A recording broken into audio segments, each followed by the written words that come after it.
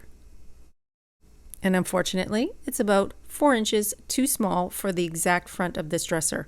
That means we're going to play a little puzzle piece and piece together this transfer to make it fill all of the drawers and fill all of the drawers evenly. So that meant a lot of cutting, shaping, and matching to get this transfer to fill in all of the space. But transfers are actually really easy to do this with. They allow you to cut them up and design your choice the way that you want to lay them down. You're not locked into putting a transfer down exactly the way that it shows up to you in the package. I would prefer it to be cut up and applied in a different way so that every piece you do is one of a kind versus maybe looking the same on every project. So all you need to do to apply a transfer, if you've never done one before, is to remove that white paper backing. Once you remove the backing, you're able to push the image down onto your project. And once it's down onto your project, use the enclosed burnishing tool to scrape it off of the plastic and onto your piece. Now, all of these drawers have an even amount of this transfer.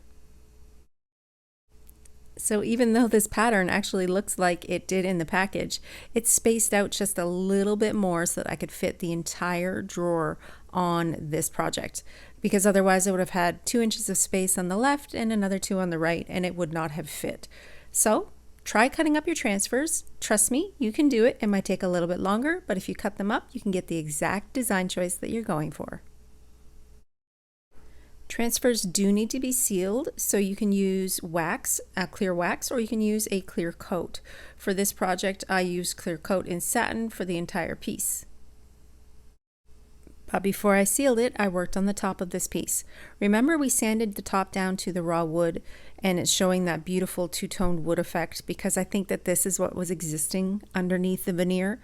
Now we are going to make it look a little bit more white and a little bit more bleached out, and I'm going to do that combining 2 colors of VooDoo Gel Stain.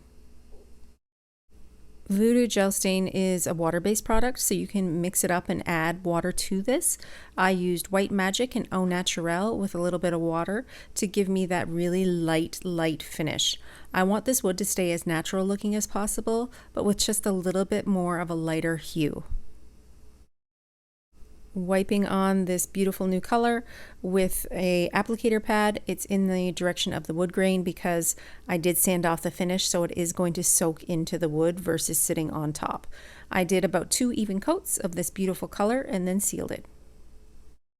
I used my Best Dang Wax in Clear to seal the VooDoo Gel Stain to keep that nice light white color. I then grabbed my go-to Hobby Lobby. I love some Hobby Lobby hardware, especially when it's half off. I got all of these knobs for $20 and they are real glass. They're absolutely gorgeous. And then this little project was finished. I really like the kind of rustic but still very classic vibe of this one.